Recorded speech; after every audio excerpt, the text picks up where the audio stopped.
इस वीडियो में हम देखेंगे कि एंगुलर में चार्ट्स को कैसे यूज़ किया जा सकता है।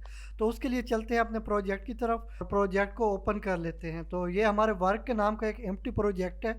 इसको ओपन करते हैं और इसके अपर बार में हम CMD एंटर करके कमांड प्रॉम्प्ट को ओपन कर लेंगे।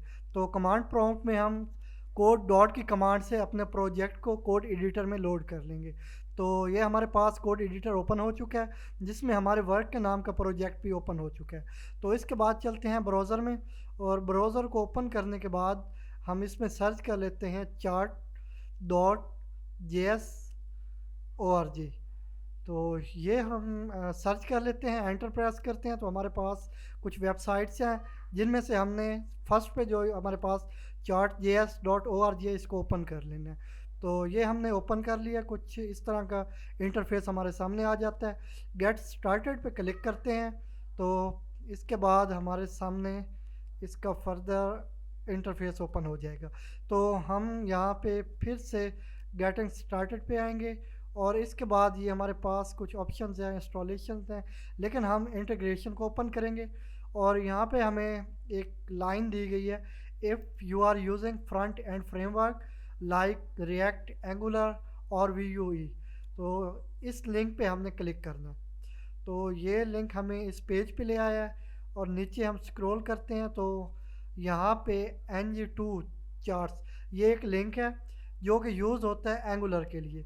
मतलब 2 और इससे प्लस जितने भी वर्जन हैं उनके लिए यूज़ होता है। तो इस लिंक को ओपन करते हैं। नीचे स्क्रॉल करने के बाद इसको इंस्टॉल करने के लिए हमें कमांड लाइन दी गई है।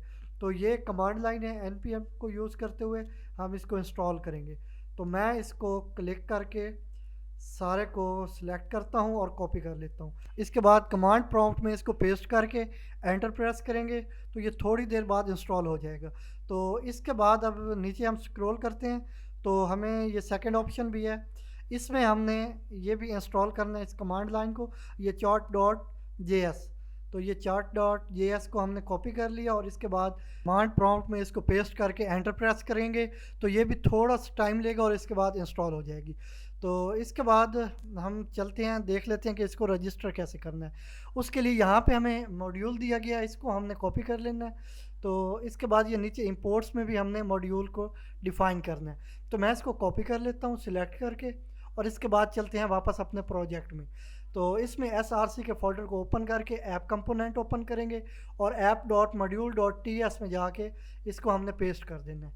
तो इसके बाद हमने इसको कॉपी करके इंपोर्ट्स में भी डिफ़ाइन करना है। इसको मैं यहाँ पे पेस्ट कर देता हूँ। तो इस Ctrl+S के साथ सेव कर लेते हैं। अब ये हमारे पास रजिस्टर हो चुका है और इसको हम यूज़ कर सकेंगे। तो इसके बाद चलते हैं वापस ब्राउज़र में, और इसमें से हमें HTML का कोड मिलेगा, वो हमने कॉपी करना है। तो ज़रा नीचे स्क्रॉल करने के बाद ये हमें मिल गया यहाँ पे HTML कोड, इसको हम कॉपी कर लेते हैं और चलते हैं वापस अपने प्रोजेक्ट में। तो इसके बाद हम HTML को ओपन कर लेंगे, component.html, इसमें हम पेस्ट कर देते हैं। तो ये लास्ट में हमारे पास क्लोजिंग टैग है, और ऊपर हमारे पास ये स्टार्टिंग टैग है, जिसमें ये प्रॉपर्टी बाइंडिंग इसको एज अ एट्रीब्यूट यूज़ किया गया, और यहाँ पे ऑप्शंस को भी ये भी एक प्रॉपर्टी बाइंडिंग है। और इसके बाद इसकी टाइप बार चार्ट, तो ये बार इसकी टाइप होगी। तो इसके बाद हम यूज़ कर सकते हैं लाइन चार्ट, या इसके अलावा पाई चार्ट वगैरह भी यूज़ कर सकते हैं। तो चलते हैं component.ts में, इसमें हम डिफ़ाइन कर लेते हैं सबसे पहले जो हमारे पास यहाँ पे जो भी वैल्यू है उसको हमने एज अ प्रॉपर्टी यूज़ करना है। तो ये बार चार्ट डाटा, इसको हमने यहाँ से कॉपी कर लेना है और इसी को हम पेस्ट कर देंगे ताकि स्पेलिंग मिस्टेक ना हो।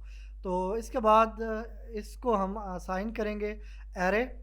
तो एरे में हम कुछ ऑब्जेक्ट्स बनाएंगे, जैसा कि इसमें भी इसको क्लोज कर लेते हैं सेमी कॉलन से, और इसके बाद इस पे हमने लेबल्स लगाने हैं, तो कोई भी लेबल्स लगा सकते हैं।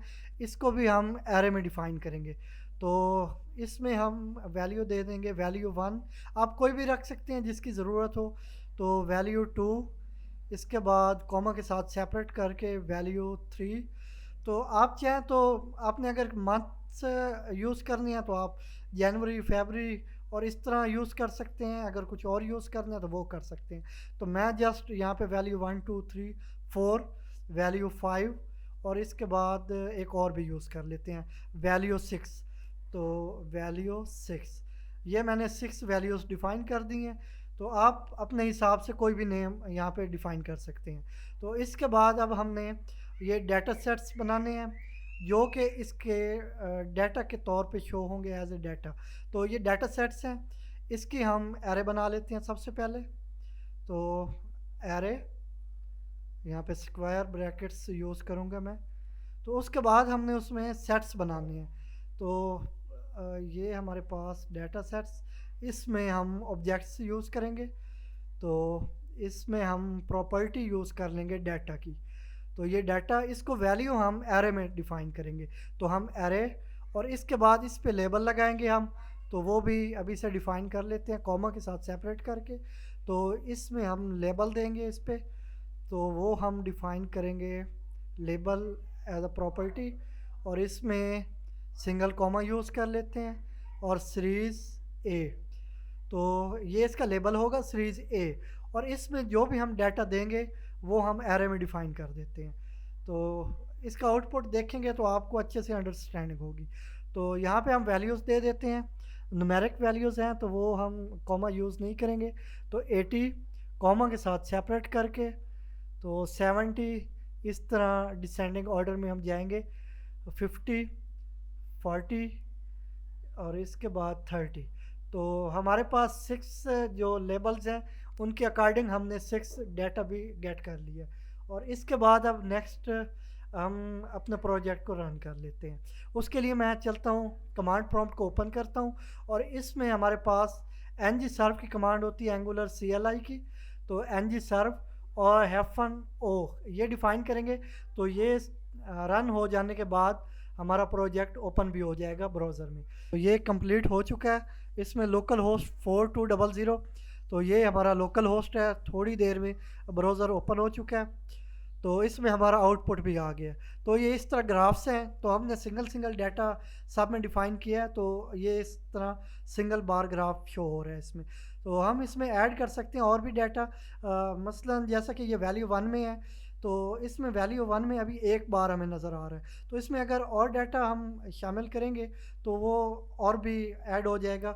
जितनी वैल्यू उसको देंगे उसके अकॉर्डिंग वो ऐड हो जाएगा। तो वो हम देख लेते हैं कैसे करना है। तो इसके बाद ये अभी हमें बहुत बड़ा साइज़ में नज़र आ रहा है, इसको सेट कर लेते हैं। तो इसके लिए जो हमारे पास ये बार चार्ट ऑप्शन है, इसको हमने डिफ़ाइन करना रिस्पॉन्सिव, और ये एक बूलियन वैल्यू है तो इसको हमने फॉल्स कर देना है। तो बार ऑप्शन, इसमें रिस्पॉन्सिव और इसको फॉल्स सेट करना है। तो ये थोड़ी देर बाद हमारे पास ये सेट हो जाता है रिफ़्रेश होने के बाद। तो ये हमारे पास साइज़ आ चुका है। तो इसमें क्योंकि ये वैल्यू 1 2 3 इस सब में एक एक वैल्यू है, तो इसको हम ऐड कर लेते हैं कुछ और वैल्यूज़ भी। तो इसको हम कॉपी कर लेते हैं सबको। तो उसके लिए इसको सिलेक्ट करते हैं, कॉपी कर लेते हैं, और इसके बाद इसको कॉमा के साथ सेपरेट करना है और नेक्स्ट लाइन पे पेस्ट कर देते हैं। तो ये हमने पेस्ट कर दिया। इसमें वैल्यूज़ चेंज कर लेते हैं अब, इनकी मॉडिफिकेशन करते हैं। तो 80 को हम कर लेते हैं 30, और इसके बाद 70 को भी हम कर लेते हैं 40, और इसके बाद 60 को भी मॉडिफाई कर लेते हैं, और इसी तरह कोई रैंडम वैल्यूज़ देंगे हम। तो 50 को भी हम मॉडिफाई कर लेते हैं, और यहाँ पे लास्ट में 40 को हम 60 कर लेते हैं, और लास्ट में 30 को हम 75 कर लेते हैं। तो इसको रिमूव करके 75 ये वैल्यू दे दी मैंने। और इसके बाद जो लेबल है इसको भी मॉडिफाई कर लेते हैं। ए को रिमूव करके यहाँ पे मैं बी ए डिफ़ाइन कर देता हूँ।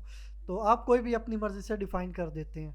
तो इसके बाद इसको सेव करके कुछ आउटपुट इस तरह आ रहा है। तो अब हमारे पास वैल्यू 1 में 2 डाटा है हमारे पास, एक 80 पे है, सेकंड 30 पे है। तो इसके बाद इसी तरह वैल्यू 2 3 4 और सब में इसी तरह डाटा आ रहा है। तो ये हमने एक बार ग्राफ यूज़ किया है। हम लाइन ग्राफ या इसके अलावा पाई ग्राफ भी यूज़ कर सकते हैं, जैसा कि इसमें डिफ़ाइन किए गए हैं लाइन, बार, रडार और इसके बाद पाई, और इसी तरह तकरीबन 8 टाइप्स के यहाँ पे ग्राफ हम यूज़ कर सकते हैं।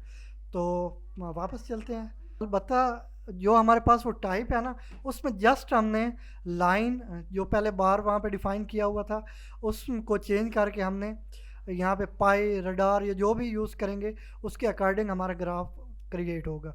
तो आई होप आपको अच्छे से अंडरस्टैंडिंग हुई होगी। अगर वीडियो अच्छी लगी हो तो लाइक करें, शेयर करें और हमारे यूट्यूब चैनल MB अकेडमी को सब्सक्राइब करें।